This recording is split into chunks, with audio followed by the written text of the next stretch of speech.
Olá, estamos começando mais um programa Megafone aqui pela sua rádio Cantareira FM 87,5 Megafone, o programa que você pode ouvir e pode ver a qualquer momento no YouTube, também no Instagram e no Facebook da Rádio Cantareira FM. Megafone debatendo sempre assuntos importantes para a sociedade e hoje o nosso convidado é para lá de especial, além de meu conterrâneo, ele é professor, escritor e um dos grandes nomes da literatura brasileira, crítico literário. Eu tenho o prazer de receber aqui, já começo agradecendo por ter aceito o convite de estar conosco, falando de literatura, Frederico Barbosa. Seja muito bem-vindo ao Megafone da Rádio Cantareira. Galdino, eu que agradeço, é sempre muito bom conversar com você, que além de conterrâneo, é poeta, é um cara que sabe das coisas na poesia, né, que sabe que é muito bom poeta, e uma pessoa que tem trabalhado tanto pela poesia nessa cidade e nesse país, né? Então é muito bacana conversar com você e com todos os ouvintes aí, né, que vocês têm angariado. É importantíssimo esse espaço, né? E um espaço de discussão de cultura que é muito raro. Hoje em dia não tem mais lugar para discutir cultura nesse país, né? O governo central diz que cultura não vale nada, né? E as pessoas realmente têm tido pouco espaço para essa discussão. Então, agradeço muito o convite de vocês, e seu especificamente, é claro. Imagina, saiba que eu sou um admirador do seu trabalho, da sua luta e da tua história como professor e como escritor. É uma referência para a gente que está na poesia, você é uma referência por prezar exatamente, é uma das coisas que eu admiro muito, e eu nunca te disse isso, admiro muito, que é prezar pela qualidade da poesia e do fazer poético que se faz tão necessário. E quando a gente se fala de governo federal, é um governo que não gosta de cultura, que não gosta de literatura, não gosta de cinema, é um governo que não gosta do povo, né? Porque a cultura, a literatura é feita pelo povo. Já aproveito aqui para dizer, Simone Precioso, muito obrigado pelo carinho, está nos assistindo, a Simone Precioso, companheira, professora. Simone, aquele abraço para você. Fred, eu vou chamar de Fred, porque a gente sempre chama de Fred, o Frederico Barbosa. Fred, me fala uma coisa, a literatura dá conta de registrar as inúmeras transformações atuais que a nossa sociedade vem sofrendo? Tem uma literatura que ela consegue registrar isso, consegue angariar todos esses acontecimentos? Como é que você visualiza essa atuação da literatura? Galdino, a literatura sempre arrumou um jeito de registrar os momentos críticos da nossa existência, né? Se pensar assim, a literatura grega, ela surge lá para narrar a Guerra de Troia, né? Um período bastante complicado da história grega. Então, na verdade, a literatura vai sempre viver, né, esses períodos de crise intensamente. Então, as pessoas vão conseguir traduzir seguramente. Agora, tem uma coisa muito importante. Você falou da questão da qualidade, né? Sempre houve escritores, poetas, romancistas da moda, né? Aqueles que são mais populares, que chamam atenção, que têm holofotes, né? Aqueles que aparecem mais. Nem sempre esses que aparecem mais são aqueles que realmente estão fazendo um trabalho importante, porque o trabalho importante não é só de denúncia. Não adianta eu chegar e começar a escrever assim, né? Oh, a pandemia, estou aqui preso em casa. Oh, meu Deus, estou nessa prisão, tire-me daqui. Isso aí digamos, uma expressão do sentimento, né? Que não é literatura, necessariamente, né? É apenas um grito de revolta, né? Dá para entender que as pessoas fiquem revoltadas com o governo, com a situação, com o racismo, né? Com a pobreza, com esse país, com o mundo, com o Trump, né? Tem N coisas para a gente ficar revoltado na vida, né? Agora, expressar essa revolta não é fazer poesia, nem é fazer prosa, né? Se você não tiver a preocupação em elaborar essa linguagem, não quer dizer falar difícil, veja bem, né? Não quer dizer falar com palavras rebuscadas, não. Quer dizer procurar as estruturas da língua, né? Saber, né? Envolver todos esses sentimentos na linguagem, criar um poema, criar um conto, criar um romance, elaborar esse conto, esse romance, e aí esse romance, que é um romance que não necessariamente é, digamos, de protesto, ou não necessariamente é, e principalmente, em geral, não é, né, panfletário, esse romance vai ficar um romance importante para descrever essa época, né? Esse conto, esse poema. Se você pensa nas questões de linguagem, você consegue escrever alguma coisa. Então, hoje em dia, o que você tem? Você tem poetas aí aparecendo, você tem poeta indo para programas de televisão, né? Vai lá, fala os poemas, os livros vendem. Esse cara vai sumir, né, em poucos anos depois que acabar o holofote, né? Quem é que vai perdurar? É você que está aí, ó, na sua casa. Eu tenho certeza que alguém que está ouvindo a gente hoje está aí escrevendo na sua casa, procurando fazer uma coisa interessante, procurando elaborar a linguagem. E essa pessoa hoje não é famosa, né? Não é uma pessoa que é vista como grande escritor. Essa pessoa é que vai ser importante daqui a muito tempo.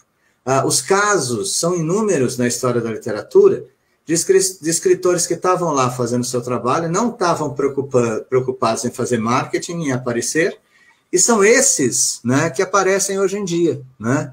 Os casos são inúmeros, tá?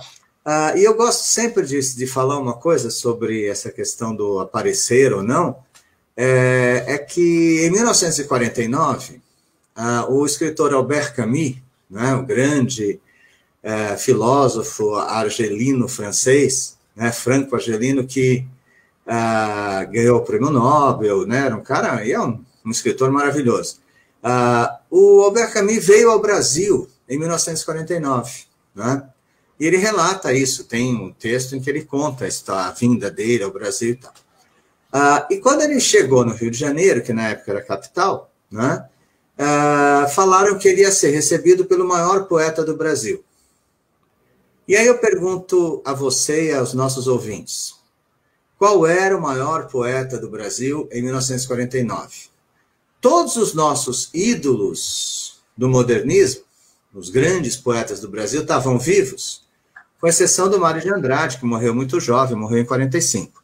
Fora o Mário, estavam vivos Manuel Bandeira, Oswaldo de Andrade. Aliás, o Camus depois veio para São Paulo, encontra com Oswaldo e adora o Oswaldo, né? Fica muito bem impressionado pelo Oswaldo. Mas Manuel Bandeira, Oswaldo de Andrade, Murilo Mendes, Carlos Drummond de Andrade, Cecília Meirelles, Jorge de Lima, Vinícius de Moraes, Carlos Drummond de Andrade, já falei, João Cabral, sabe, todos esses caras estavam vivos e produzindo em 1949. Então, qual era o maior poeta do Brasil?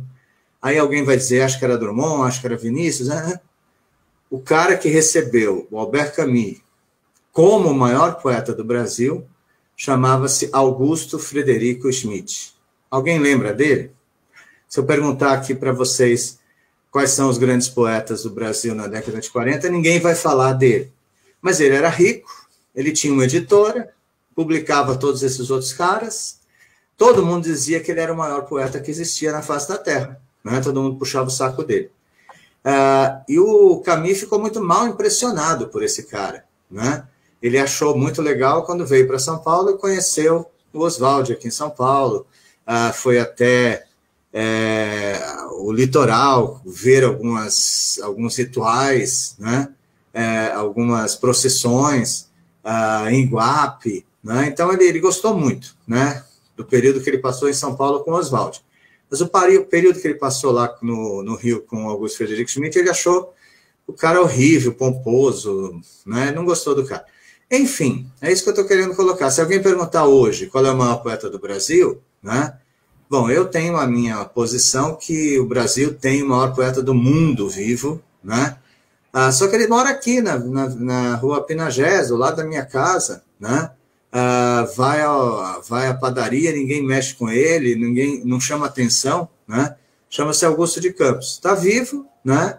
Tem 89 anos, né? E o Brasil deveria homenagear o cara, porque é o último sujeito que criou um tipo de poesia diferenciada, que criou uma poesia nova. O Brasil devia todos os anos indicá-lo por prêmio Nobel. Nem não faz, né? Ninguém dá bola para ele, né? E ele está aqui, vivendo, né, a vida dele. Eu espero que o ano que vem, quando ele fizer 90 anos, ele seja devidamente homenageado. Não vai ser, porque devidamente homenageado deveria ser, né, ganhar o prêmio Nobel, né? É a única coisa que falta para ele, digamos assim, né? Mas ele está aí e vive sem que ninguém dê bola para ele, né? Ou seja, a maior parte da população não sabe que existe esse grande poeta aqui no Brasil, né? Vai achar que o maior poeta do Brasil é o cara que se apresenta, né, no programa de televisão da Rede Globo, né, que fala uns poemas muito fracos, né, tudo rimadinho, com uma estética do século XIX, né, uma coisa que não andou, né, com uma estética, uma poesia retrógrada, né, que anda para trás, né, e que está aí aparecendo e sendo considerado grande poeta, vendendo livros, etc. Só que vai sumir rapidinho, né, porque essas coisas são absolutamente, né, efêmeras, não duram muito tempo. Muito bacana, você que nos ouve, esse é o megafone da Rádio Cantareira FM 87,5, você pode nos ouvir também através do site radiocantareira.org e essa entrevista também estará disponível no podcast, no YouTube e aqui na página da Rádio Cantareira, e eu converso hoje com o grande escritor, crítico literário, professor Frederico Barbosa, ele que, entre outras coisas, geriu e fez com que a Casa das Rosas fosse transformada em um grande museu, em um espaço onde as pessoas pudessem frequentar, onde as pessoas pudessem ter acesso à leitura, à literatura, a um conteúdo gigantesco, e eu fui uma dessas pessoas que tive acesso à Casa das Rosas, e num período onde ela foi realmente habitada pelo povo, pelas pessoas, com eventos democráticos e construtivos de uma relação muito importante para a cidade de São Paulo. Fred, falando sobre literatura ainda, quais os principais desafios dos escritores e do mercado editorial no Brasil? E aí a gente começa falando, eu falo desses desafios, falando que nós mudamos um pouco de contexto. Eu não sei se você concorda, eu posso estar totalmente equivocado, você que é especialista, você que é crítico, mas eu vi uma transformação, assim como no mercado musical, deixamos de ter as gravadoras como principais detentoras dos direitos autorais e da tecnologia e acesso às ferramentas para gravação de conteúdo e disseminação, na editora, na publicação do mercado editorial, também mudou um pouco. O escritor ele passou a ter mais poder e mais acesso às ferramentas. Isso é uma grande responsabilidade. Você acha que os escritores estão sabendo lidar com isso? Olha, eu acho que sabem sim. O problema é o seguinte, né? Quer dizer, há uma grande transformação, sem dúvida alguma. Eu achei muito bacana você usar esse paralelo com as gravadoras. De fato, né, há um paralelo com as gravadoras. Agora, na literatura as coisas andam mais devagar, normalmente, né? Pega, por exemplo, a questão da gravação, né, de música, né? Você tinha o LP, o vinil. Quando apareceu o CD, eu lembro bem disso, né? Quando apareceu o CD, você falava, pô, acabou o vinil, não vai ter mais vinil, o CD vai predominar e tal. E durante um tempo, eu passei a comprar CD, né? Então, para mim, eu sou aficionado por música, principalmente jazz e tal, e música popular brasileira, começava a comprar CD. Beleza. Hoje em dia, nem CD existe mais. Né? As pessoas compram a música na internet, baixam a música, né? Tem gente que resolveu ressuscitar os LPs, mas é uma questão só mais fetichista mesmo, né? usar o LP, né, usar um toca-disco. Eu tenho um monte de LP aqui em casa, raramente eu uso, né? Eu tenho até um toca-disco, mas raramente eu uso. Agora, o que acontece? As pessoas baixam, né? Então, passou rapidamente do LP para o CD, para o meio digital, no qual você não tem o produto físico, você tem só a canção, a música, né? E você compra aquela música específica ou o disco, né, na internet. Isso é um processo que eu acho que é semelhante ao que pode acontecer com o livro. Só que o livro demora um pouco mais, porque a tradição livresca é uma tradição entranhada na mentalidade das pessoas. A ideia de que se você tem livro, você é culto. É até interessante você ver como nas lives que saem hoje em dia, tal, a quantidade de gente que coloca livro atrás. Né? Bom, eu também estou com um livro atrás, mas aqui na minha casa tem livro em todo canto.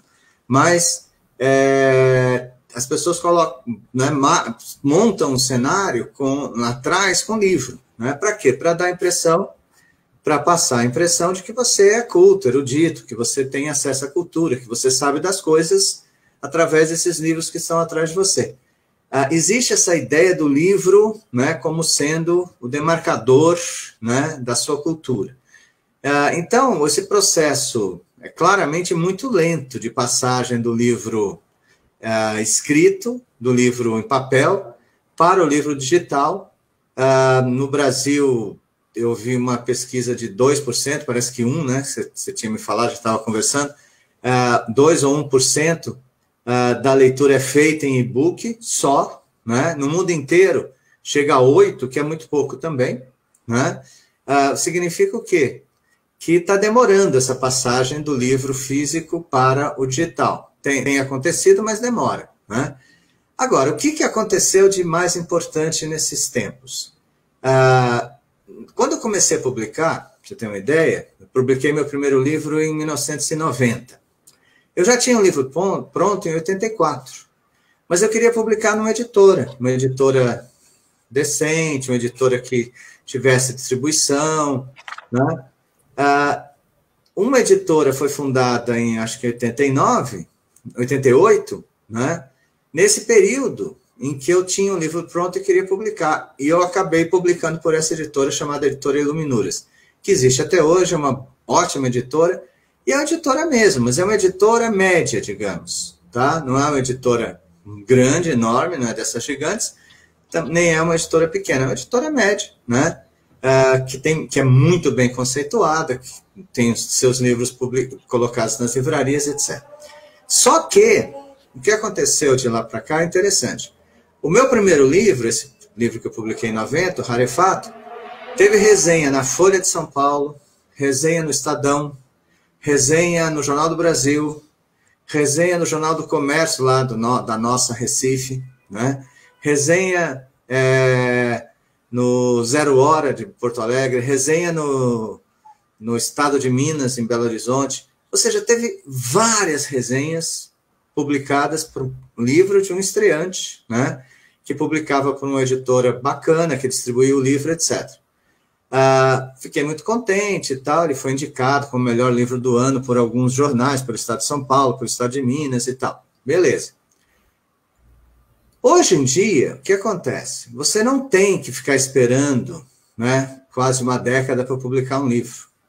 É muito fácil você publicar. Você mesmo pode publicar o seu livro. E você tem editoras a cada esquina, né? Editoras das mais diversas.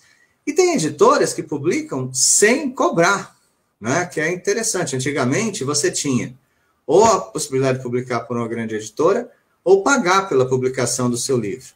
Mas hoje você tem editoras que publicam sem cobrar. O Eduardo Lacerda, na Patois, que é uma editora muito legal, ele publicou mais de 1000 livros já, e sem cobrar. Né? Só que o que ele faz, e o que várias outras editoras fazem pequenas? Eles têm uma tiragem muito pequena, né?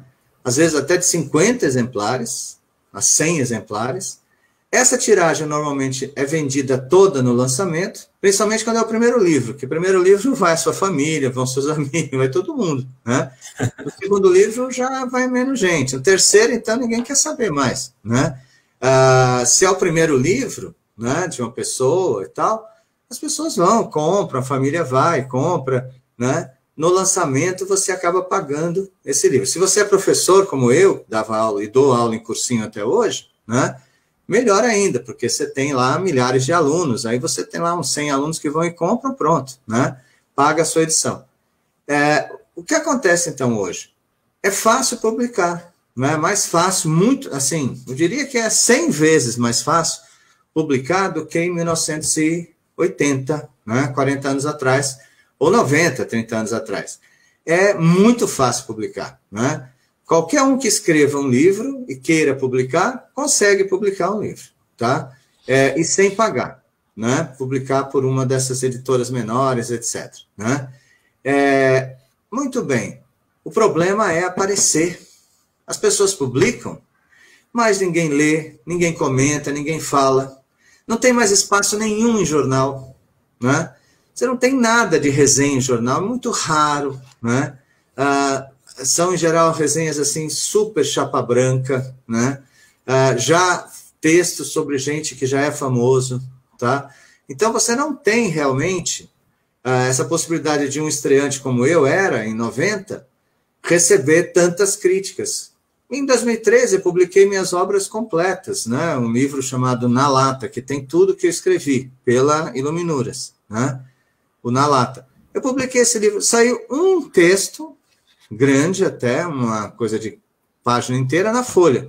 Só na Folha, porque como saiu na Folha, o Estadão não publica, né? Então saiu na Folha, com uma foto quase de meia página, um texto que na verdade era escrito no press release, ou seja, não era crítica, né?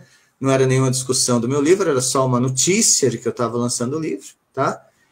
E uma foto super grande, né? Eu até falei para uma grande crítica literária, eu falei para ela, pô, que pena, não saiu uma coisa fraca, eu queria que saísse um texto crítico, que discutisse, que apontasse problemas, que eu respondesse, criasse uma polêmica.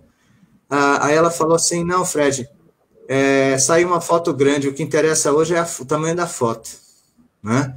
Infelizmente, ela tem toda a razão. O que interessa hoje é o tamanho da foto, né? Então, o que acontece? O cara publica... Então, qual é a grande modificação?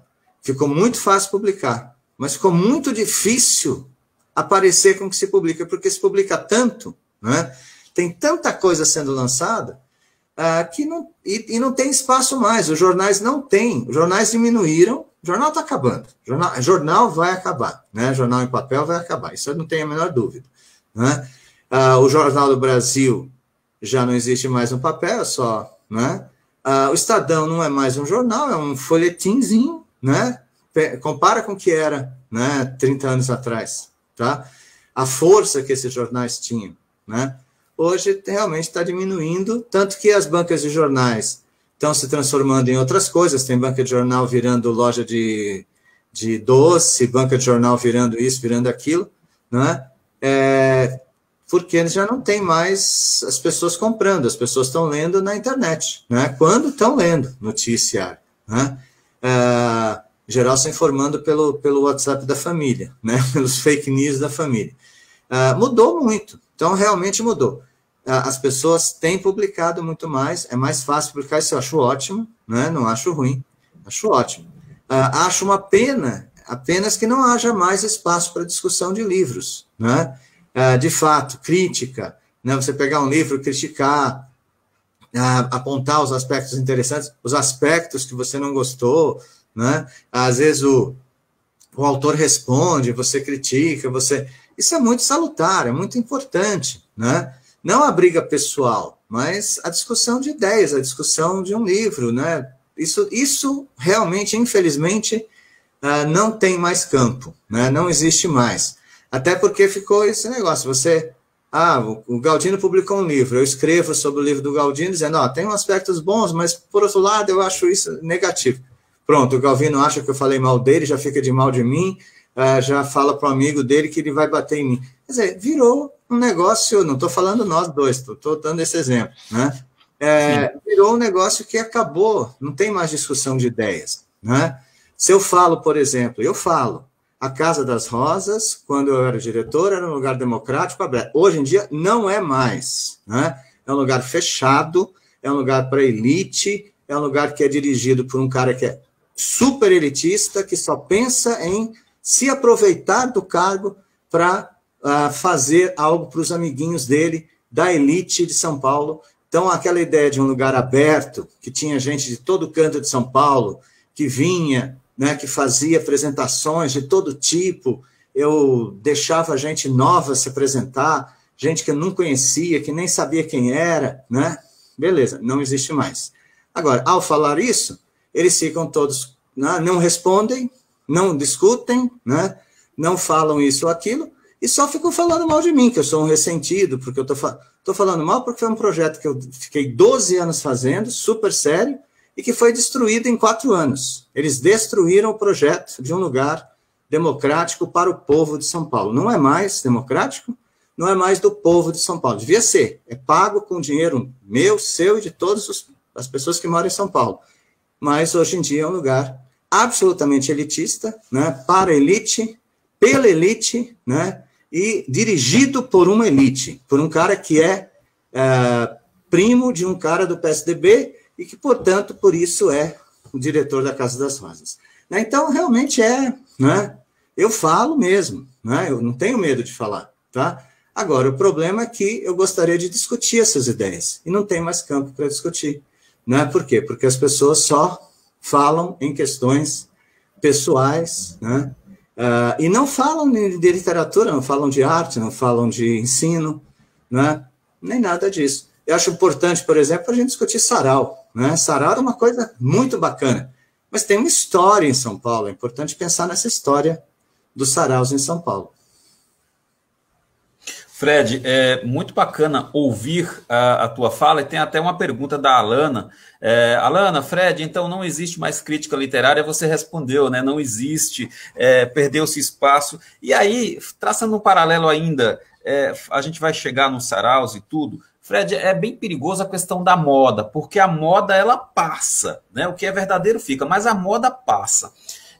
Existem umas modas, eu tenho visto em rede social, a galera mostra uma pilha de livros. Você falou do livro atrás, né? Porque você tem livro na sua casa, ok, mas tem gente que pega a pilha de livro e coloca, eu li 30 livros, né? Ou mostrar que é inteligente, e não é isso. Você pode ler uma página só e assimilar esse conhecimento dessa página, assimilar o que o autor quis dizer, aprender, assimilar, tal, interpretar, e você pode ler. Aí eu vejo as pessoas vir aquela moda de ter uma pilha de livros, eu li 30 livros num mês. Como assim, 30 livros no mês?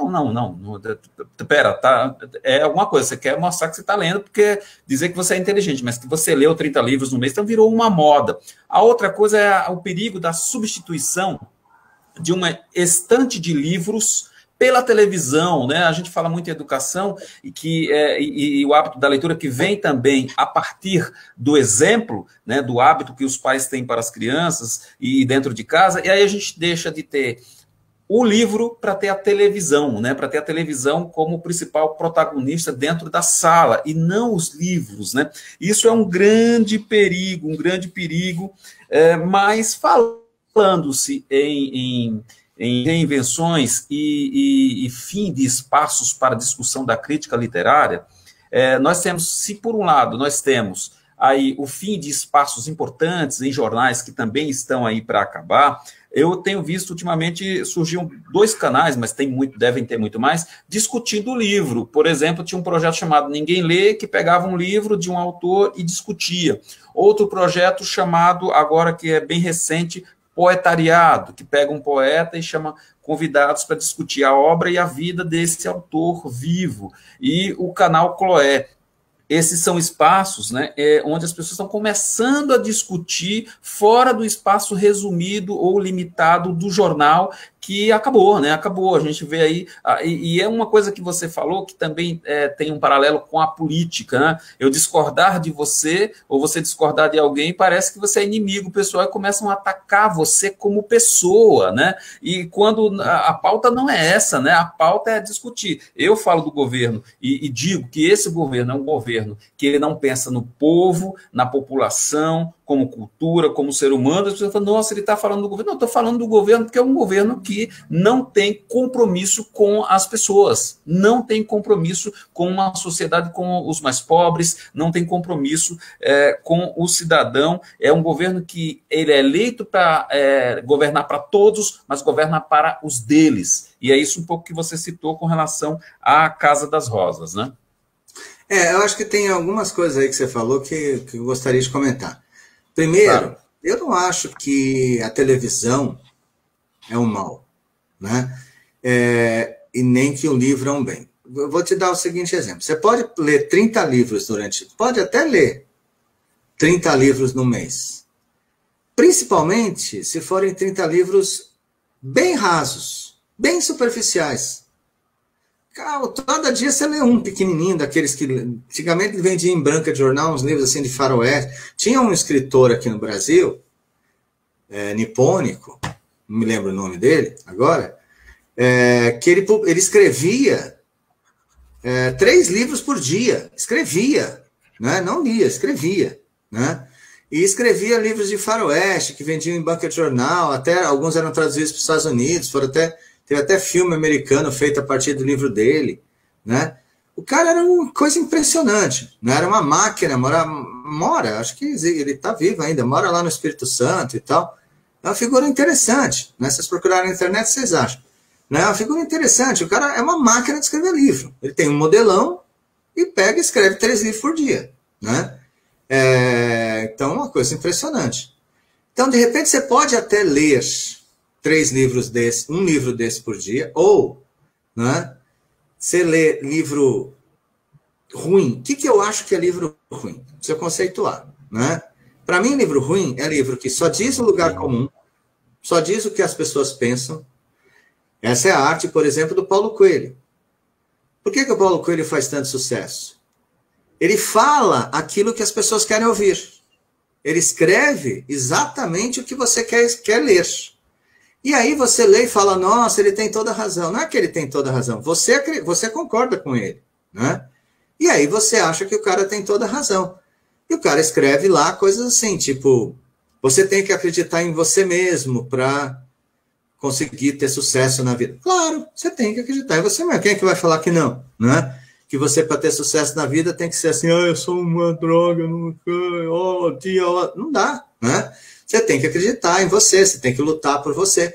É verdade, ele tem razão, né? Ele de fato tem razão, mas ele fala o óbvio, né? Ele fala o óbvio que todo mundo quer ler.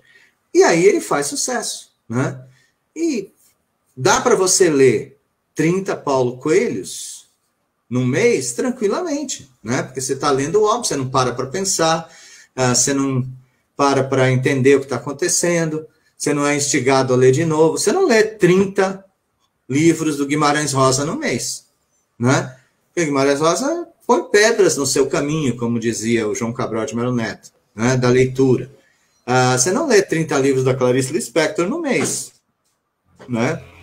Porque a Clarice pede que você pense, que você reflita um pouco mais sobre cada conto dela, sobre cada romance dela, né? Então, você pode até ler 30 livros ruins por mês tranquilamente. O que é livro ruim? Livro que não aprofunda, que fica na superfície, que não tem nenhuma complexidade, que só diz aquilo que as pessoas pensam. Você pode ler 30 livros assim por mês e beleza, né? Agora, você pode assistir televisão durante esse mesmo mês e assistir coisas complexas, né? E assistir, né, documentários, Você pode, durante um mês, você pode fazer um regime no qual você assista a televisão e saia, depois desse mês, uma pessoa muito melhor. muito mais erudita, muito mais conhecedora das coisas. Na televisão, você encontra coisas incríveis, se você souber o que procurar. E é esse o grande problema. As pessoas não sabem o que procurar, nem na literatura, nem na televisão. O que é que pode ajudar as pessoas a entenderem, a procurarem alguma coisa mais complexa, mais sofisticada, para se melhorar de fato? A educação. Aí que entra a educação. A educação tem que dar uma palavrinha que eu sempre uso, que é fundamental, que é critério. A educação tem que dar critério, né? A gente tem que criar esses critérios através da educação. Quais são os meus critérios para escolher o que eu vejo na televisão? Eu adoro televisão, né? Eu fui a primeira geração brasileira, de certa maneira, que cresceu com televisão, né? E eu sou viciado em televisão, eu ligo a televisão todo o tempo, né? Mas o que eu gosto de ver? Uma coisa, né? Procuro. Eu estou fazendo um texto sobre Camões, hoje em dia eu procuro no YouTube, tem especialistas falando de Camões, especialistas falando de Vieira, que eu estou lendo. Outro dia eu vi uma entrevista de um grande especialista sobre Vieira na televisão, né? Vi outras coisas de gente falando sobre o Padre Antônio Vieira. Então, você pode... Coisas legais, né, na televisão, né? É claro, você lê, você procura... E aí você sabe qual é o grande especialista, você procura lá o nome do cara, você acha o cara, né? Então, você tem critério para procurar. Essa é a grande questão, né? É você ter critério para assistir televisão, critério para ouvir música, critério para ler, né? E o grande problema é que a gente não tem critério. E a moda, né? A mídia joga um monte de coisa para a gente, né? Um grande mal da educação brasileira foi, por exemplo, os professores começarem a dar os livros que os alunos gostam na sala de aula, né? Porque os alunos gostam de uma coisa que foi colocada para eles pela mídia, né? Então, eles vão ler só aquelas coisas que eles já estão acostumados. O professor tem que pedir para o cara ler umas coisas que o cara não vai gostar de início, né? Eu lembro de quando eu comecei a dar aula, eu numa roubo, né? Dava aula no segundo colegial, numa roubo eu falei o seguinte: a gente vai estudar Guimarães Rosa, se alguém ler inteiro Grande Sertão Veredas, vai tirar 10 até o final do ano. Não precisa fazer mais nada. Bobagem, porque teve um aluno que leu e chegou e falou, agora eu vou tirar 10 até o final do ano. Eu falei, não. Ele falou, você falou, não sei o que, briguei com o moleque e tal. Mas acabei, como eu tinha falado, ele tinha razão, acabei dando 10, fiquei meio contrariado, mas dei 10 e tal. Mas eu obriguei-o a ler outras coisas também. 10 anos depois, ele me escreveu dizendo que a coisa mais importante em toda a educação dele, em todo o colegial dele, foi ter lido Grande Sertão Veredas, né? Que isso foi incrível, que apesar de ter brigado comigo, ele me agradecia para sempre isso, né? Porque eu fui aquele cara que forçou, de certa maneira, a ler Grande Sertão Veredas, né? E isso mudou a forma dele encarar o mundo e ler as coisas. Então, é isso, a gente tem que, professor, né? Não tem que ser um grande problema no Brasil, que o professor quer sempre, o professor e a escola quer que o professor seja queridinho, né? O professor não tem que ser queridinho, o professor tem que instigar, tem que provocar, né? Tem que apresentar. Só que o professor também tem que gostar de Guimarães Rosa, né? Não adianta o professor que gosta só de Paulo Coelho, né? E dar aula fingindo que gosta de Guimarães Rosa. Isso não convence ninguém, né? Então, é um problema sério esse do critério. As pessoas têm que ter critério na vida, né? E esses critérios só se adquirem através de uma educação que tenha critério também, né? De professores que tenham critérios e que possam passar isso. E, às vezes, o cara pode brigar com o professor, né? Discutir os critérios, não concordo com esses critérios. Antigamente, o professor chegava e falava, não, Olavo Bilac esse é o grande poeta, leia Olavo Bilac, o resto é porcaria. Aí você ficava revoltado, começava a ler Drummond, começava a falar, não, porque isso e tal, brigava com o professor. E isso é bom, isso é ótimo, né? Que o professor tenha critérios, né? Mesmo que sejam critérios que possam ser discutidos. Hoje em dia o professor não tem critério, não exige nada, e daí fica complicado na educação. Olha só, para você que nos ouve, você que nos assiste, este é o Megafone, aqui na página da sua Rádio Cantareira FM, também em radiocantareira.org, no YouTube e no Facebook. E eu tenho o prazer e a alegria de receber na edição de hoje Frederico Barbosa, um professor, escritor, crítico literário e um amigo conterrâneo, e que eu estou muito feliz em recebê-lo aqui, porque além de um papo esclarecedor com os nossos ouvintes, falando sobre literatura, falando sobre o fazer poético, o fazer literário, eu também aprendo muito. À medida com que eu tenho contato com o Fred, eu aprendo muito, e essa reflexão, esse debate, ele é muito rico para que a gente saia diferente dessa conversa, a assistir, a conversar, a gente sai diferente, refletindo cada vez mais, que é importante debater, é importante refletir sobre questões importantes, como a literatura e como fazer poético. Fred, falando de tudo isso, é verdade ou mentira que o brasileiro não lê? O brasileiro não lê mesmo? Porque a gente vai nas livrarias grandes, e que hoje estão cada vez menores, você tem lá corredores de autoajuda, de livros técnicos, aí quando você vai para a literatura brasileira tem um corredorzinho pequenininho, e aí nesse pequenininho tem um quadradinho bem pequeno, lá embaixo no rodapé, aí tem meia dúzia de poetas, acho que não chega a meia dúzia, que eu adoro alguns, como Drummond, o Bandeira, que é o meu preferido, o João Cabral, que é o caramelo duro, que ele é duro, mas ele é doce, e aí você não vê mais livros brasileiros. Em contrapartida, a gente tem muita coisa sendo lançada, muita coisa que não tem uma qualidade duvidosa, uma qualidade, mas tem coisas boas aí. E aí, aí tem a coisa do brasileiro não ler. O brasileiro não lê mesmo, ou ele é desmotivado, ou ele não lê porque ele não gosta porque ele não lê. Como é que é essa coisa do brasileiro não ler? É uma imagem que é vendida para a gente a todo momento, e a gente fica se perguntando porque tem poetas independentes, escritores independentes, vendendo livro, vai lá, vende, tem gente vendendo, sem ser uma literatura rasa. Aí a gente fica se perguntando, será que realmente... Eu ando no metrô e eu vejo muita gente lendo. E eu fico toda hora, brasileiro não lê, brasileiro não lê. Fred, brasileiro lê ou não lê? Olha, na verdade, assim, existem pesquisas, né? Então, a se acreditar nessas pesquisas, eu acho que são pesquisas sérias. A CBL, com a qual eu trabalhei durante alguns anos, fazendo a curadoria do Prêmio Jabuti, a CBL faz uma pesquisa e tal, e os indicativos são preocupantes, né? De que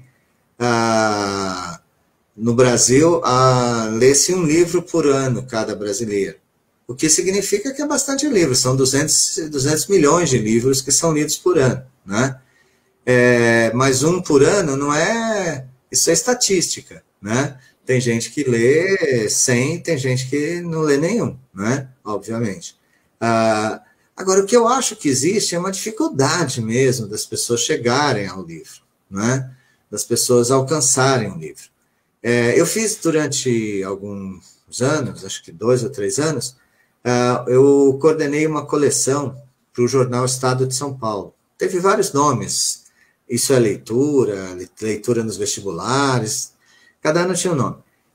E era assim, no sábado, a pessoa comprava o jornal e pagava R$ 1,99 na época, e levava um livro, né? E um livro super bem acabado, né? Tinha a capa do João Batista de Andrade, que era uma capa muito legal, uma capa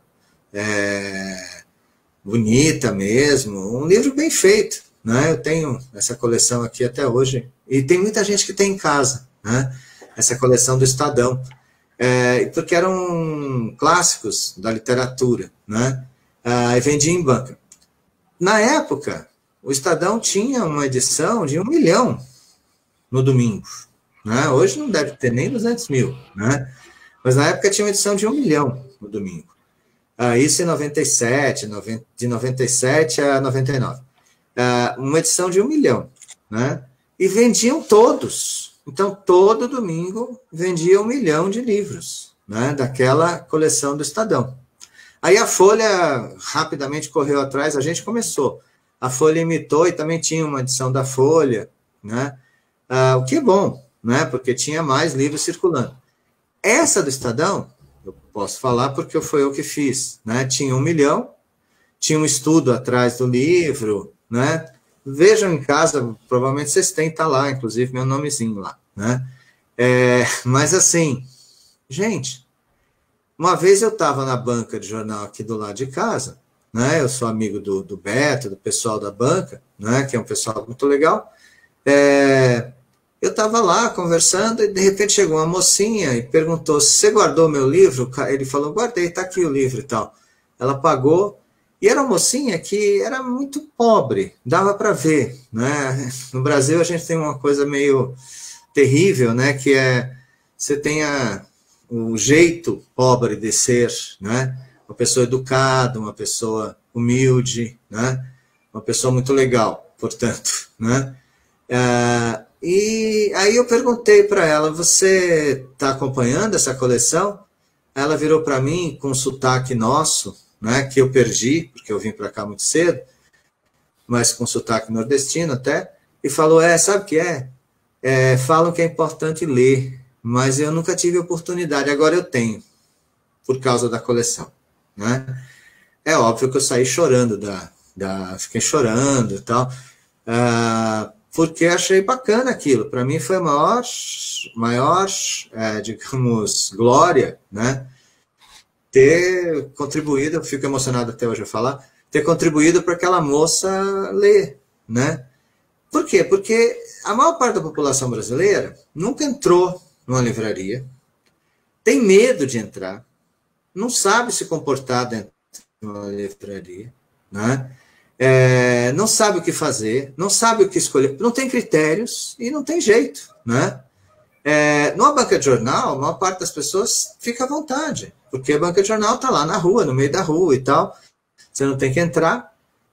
Então, esses livros vendiam muito e vendiam todo domingo para a pessoa. Por que as pessoas? Porque era barato, era uma coisa de qualidade, era a literatura brasileira, fundamentalmente, tinha Machado de Assis, tinha até alguns escritores que tinham direito autoral que a gente pagava. Mário de Andrade, eu lembro que a gente publicou Macunaíma, a gente publicou os Contos Novos, né? E tinha muita literatura, né? Tinha até um livro que vendeu também mais de 1 milhão, porque vendeu em 3 edições diferentes, deve ter vendido uns 5 milhões, que vendeu no Zero Hora também, vendeu no Globo, que se chamava Clássicos da Poesia Brasileira, que eu organizei, né? Então, eu organizei, escolhi os poetas, escolhi os poemas, né?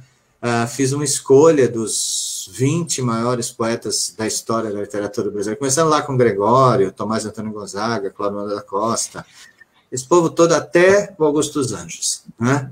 Até o pré-modernismo do Augusto dos Anjos. Então, tinha, né, esses poetas selecionados e as pessoas compravam e vendeu mais de 5 milhões de exemplares. Agora, por quê? Porque era barato, porque era muito bem feito, né? Era bem organizado e tal, e vendia em banca. Ou seja, as pessoas tinham acesso. O grande problema no Brasil é que as pessoas não têm acesso. O livro é muito caro, né? E as pessoas não sabem direito como comprar, como fazer, né? É claro que é muito fácil. Eu tenho Kindle aqui, eu adoro Kindle, né? Eu penso no livro, vou lá e baixo o livro direto na Amazon, né? Paga barato, tá? E baixa direto. Se eu estou querendo mesmo ler aquele livro, eu baixo na Amazon e fico com o livro em e-book, né? Ou se não, mando buscar. Hoje em dia é muito fácil, né? Mas quem é que tem Kindle? Quem é que tem cartão de crédito, né, para comprar? Quem é que tem acesso, informação? Tudo isso é uma coisa que na verdade, secular, que demora séculos para uma pessoa, né, ter, né, todos esses conhecimentos, essas coisas que para mim são tão simples, né, mas que para boa parte da população brasileira é muito difícil, né? Então, é preciso que as pessoas percebam isso, interfiram, né? Tem muita política de leitura fracassada no Brasil porque as pessoas não percebem, né? Não é difícil fazer uma política bacana de leitura, né?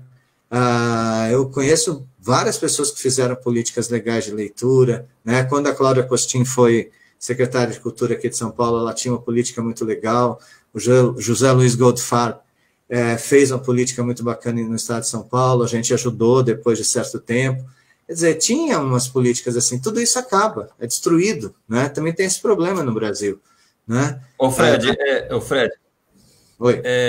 Desculpa, te cortando, dois paralelos. Uma que são políticas não de Estado, e sim de governos, né, de alguns governos, e não do Estado brasileiro. A outra paralelo, que é bem triste, acho que você deve conhecer, acabou recentemente no Parque da Água Branca, aquele espaço de leitura, né? Eu estou até para fazer uma reportagem sobre isso, acabaram, né?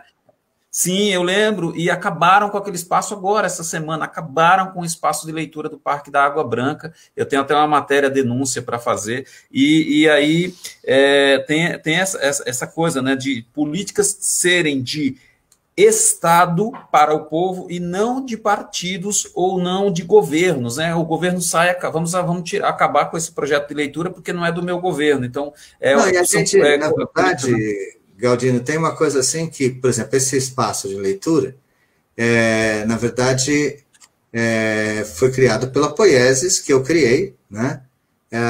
E na época que porque assim, o Parque da Água Branca é também a sede do FUCESP, que é o Fundo eu nunca sei a sigla direito que significa, mas é o Fundo de Assistência Social do Governo do Estado de São Paulo, que é dirigido, né, pela primeira-dama, né, o que já é um absurdo, mas enfim, se a primeira-dama é uma pessoa legal, interessada em fazer algo bacana, o FUCESP faz coisas bacanas. Se ela não é, não faz, né? E naquele ano, tinha mudado o governo e tinha assumido o Alberto Goldman, que faleceu recentemente, né? E a primeira-dama, né, a viúva agora do Goldman, né, a deusa, Deusenir Goldman, é uma mulher muito interessante, uma mulher muito interessada em fazer coisas e tal. E eu tinha um amigo que conhecia a Deusenir. Olha só como é que a coisa funciona, né? Falei, marca uma audiência com a Deusenir para a gente conversar com ela. Fui lá, conheci, gostei muito dela, né? Até hoje gosto demais dela. E de repente, né, a gente conseguiu trazer a Tatiana Fraga, tinha um projeto de fazer isso, trabalhava com a gente lá no centro da cidade, queria trazer isso para o Parque da Água Branca, a gente conversou, apresentou esse projeto para a Deusenir, eu me lembro, fizemos várias reuniões com a Deusenir lá no FUCESP, e conseguimos criar o espaço.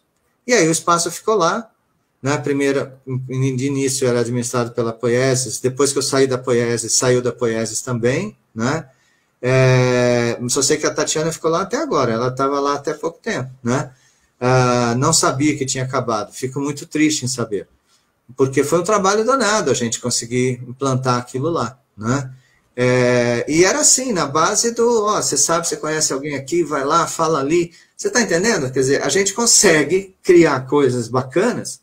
Ou seja, no Parque da Água Branca, um espaço que estava abandonado, porque eram, digamos, jaulas não, mas eram espaços em que havia pássaros, isso foi proibido pelo IBAMA, né? E aí, esse espaço que havia pássaros, a gente colocou livros, né? Era até uma coisa, né, interessante do ponto de vista, digamos, simbólico, né? A gente colocou livros lá para as pessoas voarem nos livros e tal, entendeu? E aí fez um espaço maravilhoso, que até hoje estava lá, mais de 10 anos que está lá, né? E agora é fechado. É isso aí, né? É triste, né? Porque as pessoas não dão continuidade ao trabalho que a gente faz. Olha, muito obrigado a participação dos nossos ouvintes aqui, ó. Claudinei Vieira manda um abraço para você, Fred, Alana Agra, Sônia Rodrigues, Simone Precioso, que é professora também, bastante gente participando aqui. Fred, a gente falou de tudo isso, e aí eu vou partir para uma coisa polêmica. Eu vou falar, eu venho de Saraus, eu venho antes das oficinas literárias, e aí lembrando que eu lembro daquele espaço do Parque da Água Branca antes do projeto de leitura, durante o projeto de leitura, e agora sem, eu pretendo fazer uma matéria indo lá, deve estar triste sem o espaço de leitura, está com o espaço ocioso. E aí, falando de tempo, né, eu venho antes dos saraus das oficinas literárias, depois os saraus que viraram moda, a multiplicação dos saraus, o início, o auge, a estabilização, e aí eu não sei se a decadência. E aí eu vou te perguntar, você que trabalhou bastante, ajudou ou contribuiu, não lembro bem, não estou bem ciente, o mapeamento dos pontos de cultura, que foi um dos projetos que você estava envolvido nele. E aí eu pergunto, né? Isso, eu sou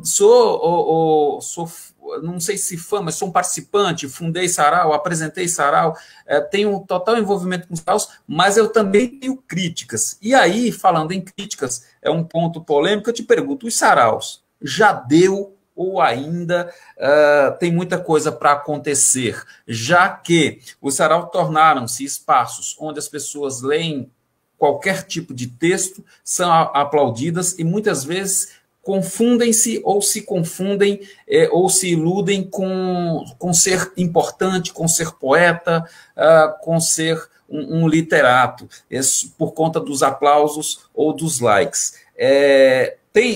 Os saraus ainda tem muito o que dar, ou não, ou já deu essa coisa do sarau, e, claro, trazendo também um paralelo com uma lacuna que existe, que é a formação no fazer poético. E não estou falando em ensinar a fazer poesia, mas sim as ferramentas de fazer poesia. Olha, eu acho que aí tem várias coisas que a gente pode comentar. Vou começar pela questão dos saraus, né? É importante a gente pensar na história, né? A cidade de São Paulo teve muitos saraus no final do século XIX. Era uma cidade cheia de saraus, como o Rio de Janeiro também era, né? Cheio de saraus, mas eram saraus feitos pela burguesia, dentro das grandes casas, em que as pessoas iam tocar piano, falar poemas, né? Era uma coisa da burguesia, né? Muito séria, muito importante. Tinha muita gente que participava desses saraus, né? Em São Paulo, na década de 70, que foi quando eu comecei a ouvir poesia, pensar em poesia e tal, na década de 70 não havia quase nada nesse sentido. Houve, na década de 60, alguns movimentos, né, como catequese poética, que o Rubem Jardim participou, né? Havia alguns movimentos na década de 60, uma boa parte deles foi meio que dizimado pela ditadura e tal, eles mesmos perderam forças. Sei que na década de 70 não tinha muita coisa. Eu lembro que fui uma vez a um concurso de poesia que tinha na Revista Escrita, né, que ficava perto da minha casa. Eu fui lá, participei desse concurso, mas era muito raro o local em que você pudesse ler poemas, pudesse apresentar poemas em São Paulo. No Rio de Janeiro, ao contrário, tinha bastante isso. Havia muitos locais em que as pessoas iam falar poemas, etc. O que a gente sentia daqui de São Paulo, do Rio, é que a qualidade dos poemas era muito fraca. Eram poemas meio rápidos, assim, umas coisas engraçadinhas, que eram lidas no sarau para fazer sucesso, né? Então, a nossa impressão, estou me incluindo aí em alguns outros poetas também, que éramos pessoas que escreviam poesia, que eram jovens, adolescentes ou bem jovens adultos, que estavam procurando escrever poesia nos anos 80, por exemplo. A ideia era que lá no Rio de Janeiro se fazia sarau, mas era um negócio de uma poesia fraca, uma poesia de circunstância, uma coisa que era falada no sarau só para ganhar aplauso, né? Isso nos anos 70 e 80. No final dos anos 90, e aí eu participei disso, a gente começou a fazer, eu comecei a fazer recital, eu tinha um grupo de recitais, que fazia recital no Itaú Cultural, depois, no Itaú Cultural no final, mas primeiro em algumas bibliotecas, depois no Centro Cultural São Paulo, e começaram a aparecer também os saraus, né, na periferia, né? O Pezão e o Sérgio Vaz fundam a Cooperifa, o Binho começa a fazer os seus saraus. Então, no final dos anos 90 e começo, né, dos anos 2000, começa a aparecer esse movimento em São Paulo, tá? Que tinha duas pontas. Tinha uma ponta que eram esses saraus que a gente fazia com poetas contemporâneos no Itaú Cultural, poetas contemporâneos que publicavam livros mesmo e tal, e tinha a ponta da periferia. A gente se uniu. Eu lembro de um dia que a gente fez um recital junto, né? A Cooperifa e o nosso grupo, né, chamado Poesia Viva, a gente fez um recital junto na Avenida Paulista e tal. Depois eu fiz um recital junto com o Sérgio Vaz, no Itaú Cultural, né, com vários músicos e tal. Quer dizer, esse movimento meio que se uniu. Depois que eu criei a Casa das Rosas, o primeiro recital que a Cooperifa fez fora lá do bar do Zé Batidão foi na Casa das Rosas, foi no Itaú Cultural e na Casa das Rosas, né? Então, a Casa das Rosas começou a fazer alguns saraus, eu criei junto com o Sérgio Vaz, com o Pezão, o sarau, cujo nome eu dei, inclusive, né, que é um poema do Mayakovsky, A Plenos Pulmões, né, a gente criou esse sarau junto e tal. Começa a existir um movimento muito grande, né, na periferia e no centro, né, simultaneamente, de saraus. Eu criei, né, foi uma invenção minha, o mapa dos saraus. Né? Primeiro eu convidei, né, um poeta baiano, né, para fazer isso. Né? Fugiu o nome, tá? Desculpa, mas acho que talvez você lembre. Rui Mascarenhas. O Rui, isso, querido Rui. O Rui Mascarenhas, né, para fazer. Depois o Rui saiu, o Pezão assumiu, a gente começou a fazer esse levantamento dos saraus. Eu sei que em 2010 a gente fez um levantamento em que tinha 100 saraus, né, mensais em São Paulo. Tinha mais de 3 saraus por dia na cidade de São Paulo acontecendo, né, em vários locais, seja na periferia, seja no centro, né, em vários tipos de saraus diferentes. Então a coisa começou a crescer bastante. Lembra que eu falei que na década de 70, aqui em São Paulo, a gente achava que no Rio de Janeiro a poesia era de má qualidade, né? Começou a acontecer uma coisa curiosa, as pessoas começaram a escrever poemas para os saraus, né? Então os poemas vinham com a mímica junto, né? Os poemas... E muitas vezes poemas muito fracos, no sentido de não terem muita elaboração de linguagem, serem apenas uma coisa de impacto. A poesia dos saraus começou a virar uma poesia de protesto, panfletária, né, cuja estética cujo lema era simplesmente sou negro, sou pobre, né, e cuja única elaboração era a rima frequente, né, sempre rimadinho, com umas declamações exageradas, né, para fazer sucesso, para fazer graça. Isso começou a ficar muito pior com o surgimento dos slams, né, que são competições de poesia, né, que eu acho, né, que é deplorável, né, porque deixa de ser valorizada a poesia, né, e passa a ser valorizado apenas, né, o mise-en-scène, né, apenas a apresentação e tal, aquela coisa. E aí o nível da poesia baixou muito. Né? Então, o que aconteceu? Você tem os saraus com poesia muito fraca, muito rala, e vai diminuindo, portanto, também a importância dos saraus. Então, eu acho que houve ascensão, auge, e a queda dos saraus, sim, né, nos últimos tempos. E uma coisa que eu acho que é importante é o seguinte, quando eu estava na Casa das Rosas, por exemplo, a gente tinha uma taxa de R$10 que as pessoas pagavam para fazer cursos.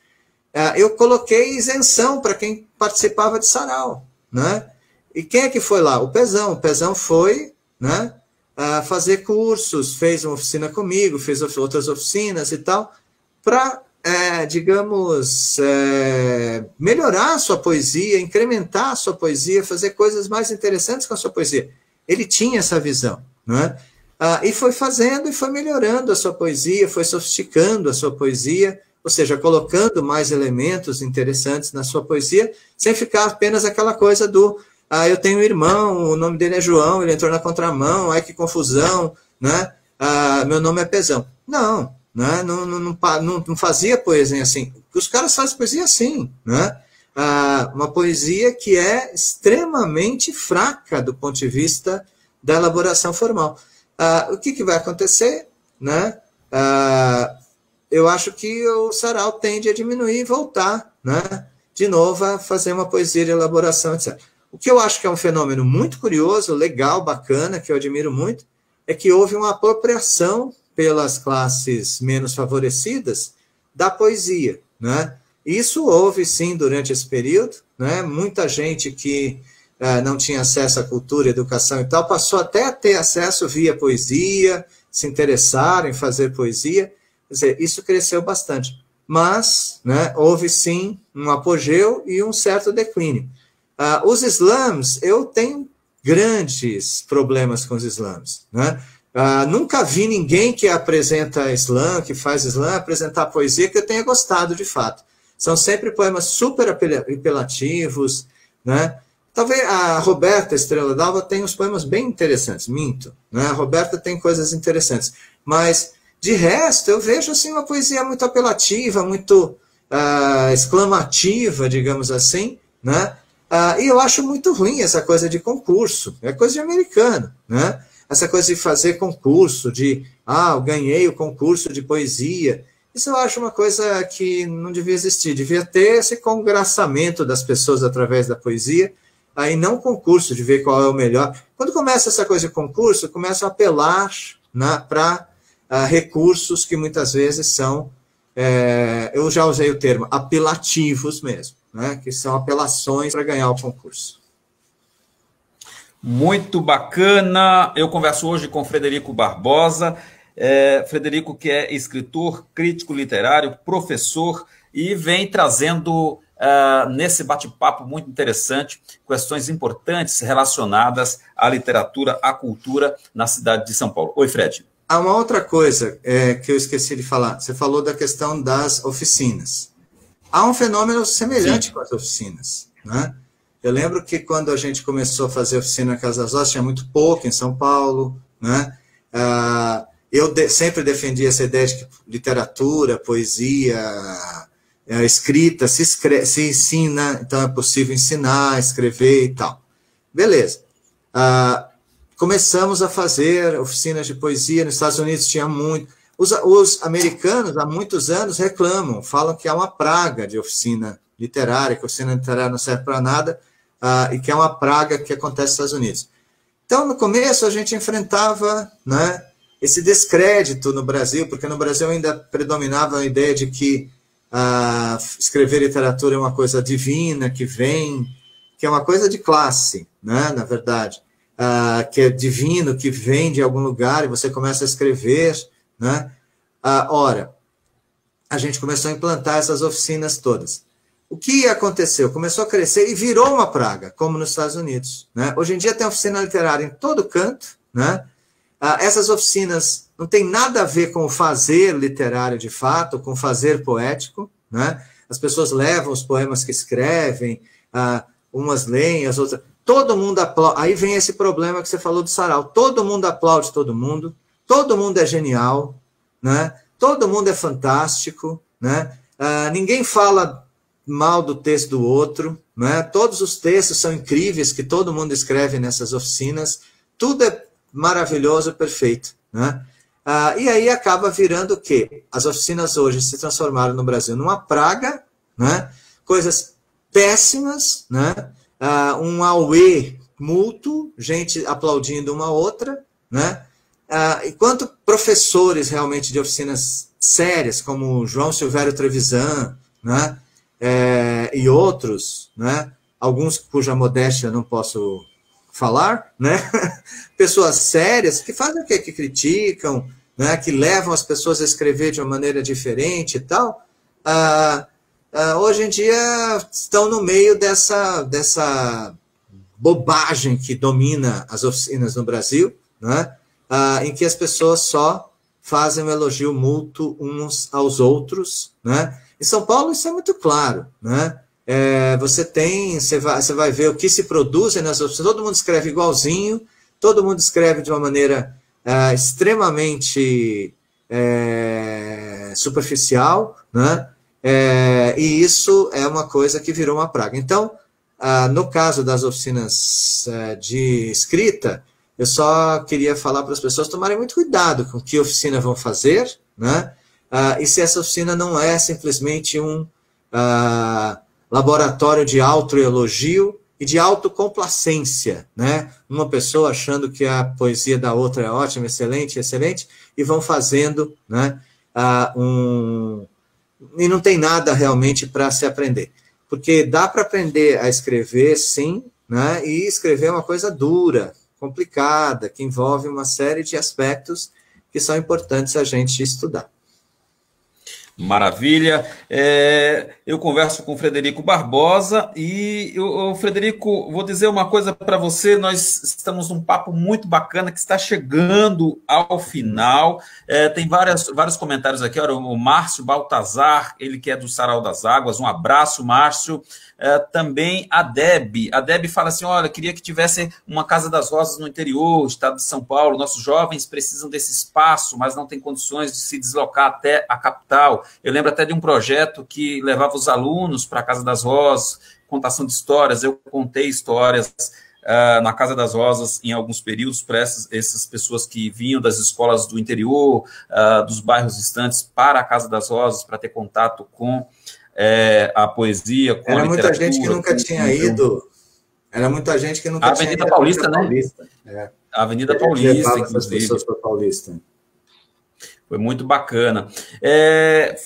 Fred, agora a gente falou do fazer poético, né? Eu falo muito do que não é poesia, né? Dessa coisa do fazer poético, que isso dá pano para manga. Eu quero te convidar outra vez para você vir aqui e a gente conversar mais sobre. Eu me interesso. E eu aprendo com você, eu aprendo cada vez que eu faço uma entrevista com as pessoas, e com você eu estou aprendendo sobre, é uma aula, né, sobre o fazer poético, né, que não é só a questão de eu criticar você, eu não estou falando de você, eu estou falando quando você fala da obra, né, ter a humildade de colocar a tua obra para ser avaliada, e essa avaliação não é contra a pessoa, é sobre o que escreveu, é sobre a obra dela, sobre a arte dela, e é preciso ter isso, porque sem a crítica não há crescimento, não há desenvolvimento, sem a crítica não há isso, né?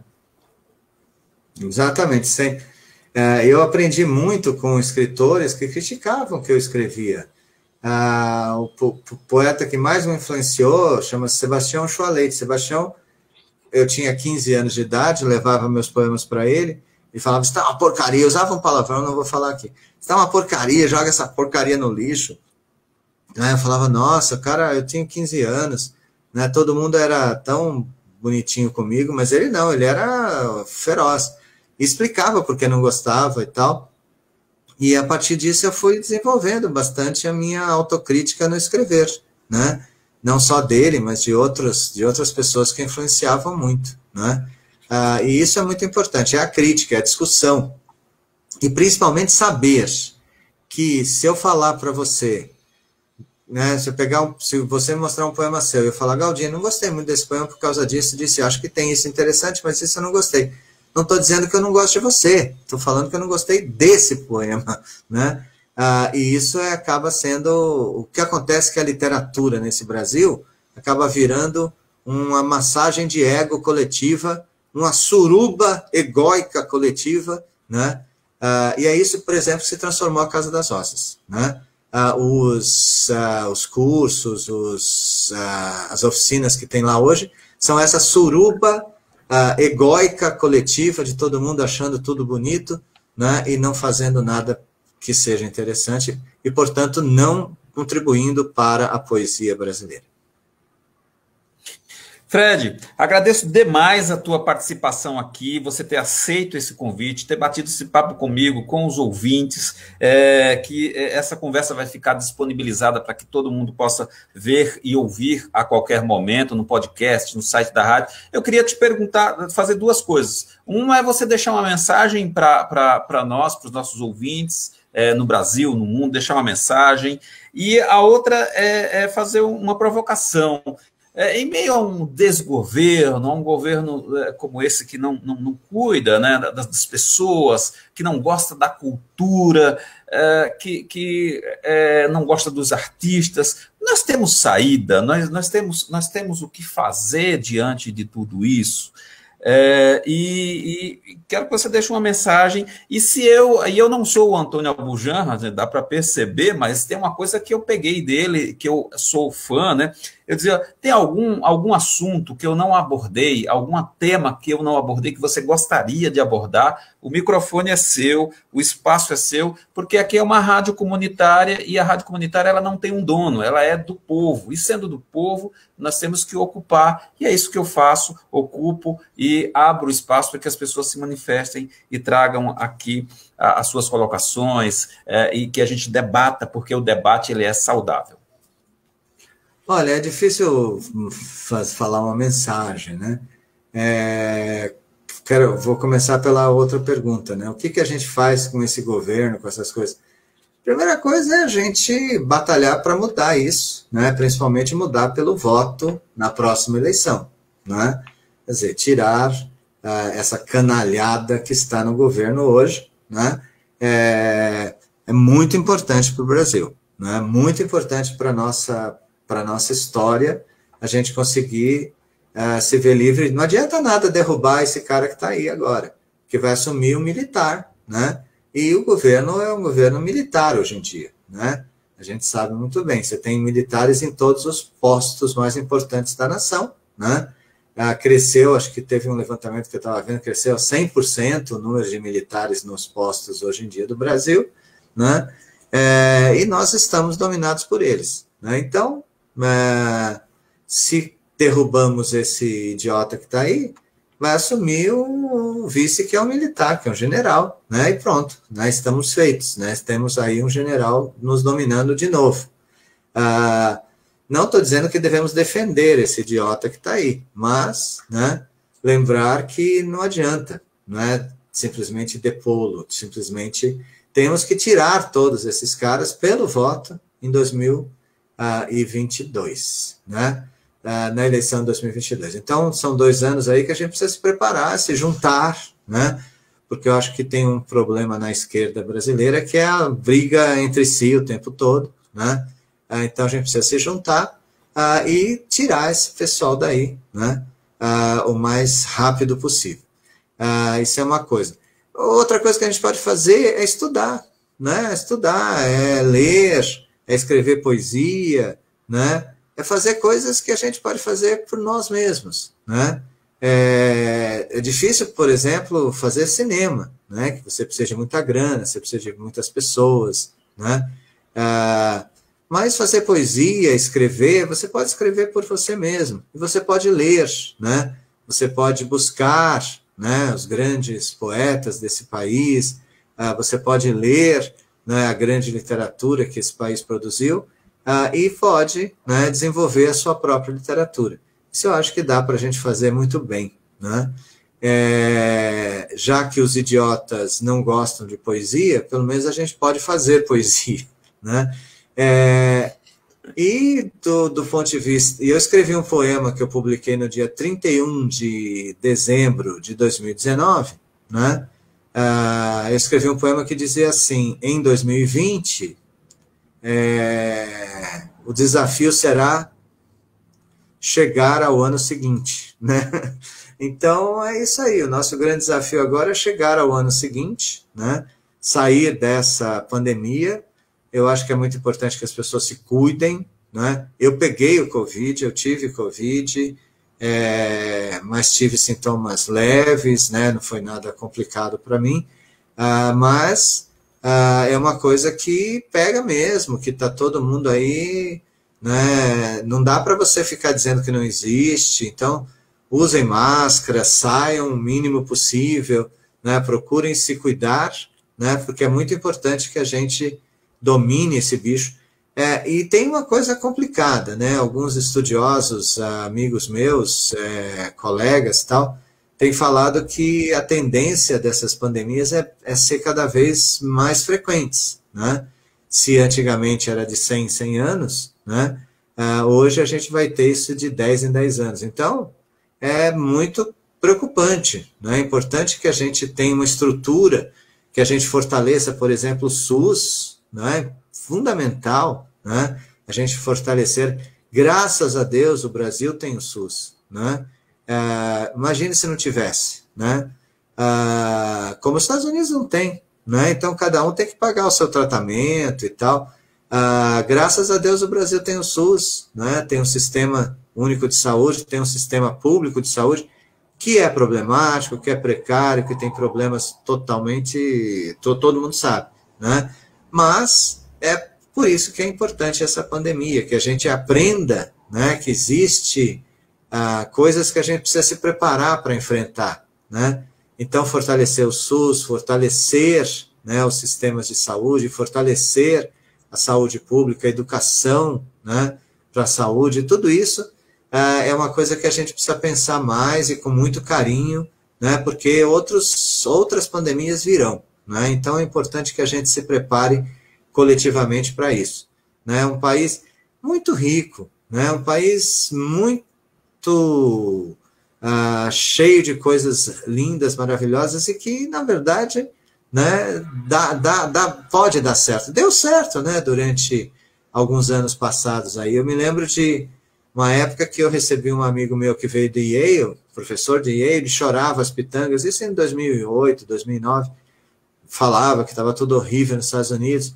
Eu quase tirei um dinheirinho no bolso e dei emprestado para ele, né? Porque o que acontece? O Brasil estava tão bom, né? Estava tão bem, estava mesmo, dava orgulho de ser brasileiro, né? Naquela época, em 2009, né?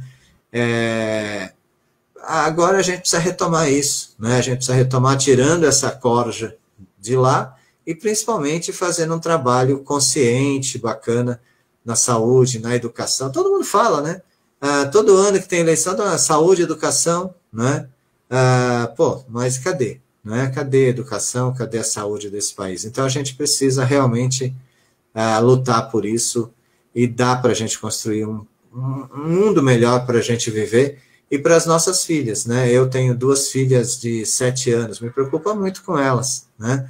Me preocupo muito com o futuro desse país para elas, né? E tenho certeza que elas podem encontrar um país melhor do que eu encontrei, do que nós encontramos todos.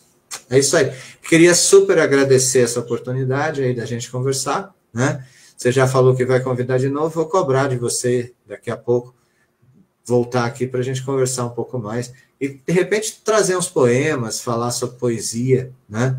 Propriamente dita, lendo os poemas, para a gente, né, terminar isso aqui de uma forma bacana, né? Continuar de uma forma bacana. Então, eu agradeço muito essa oportunidade, né, e espero sucesso aí no seu programa, nessa iniciativa, que é muito importante para a gente. Essas rádios comunitárias são fundamentais e estão fazendo mais ou menos a coisa análoga ao que aconteceu com a indústria da música e com a literatura, né? As pessoas se apropriando dos seus meios de comunicação.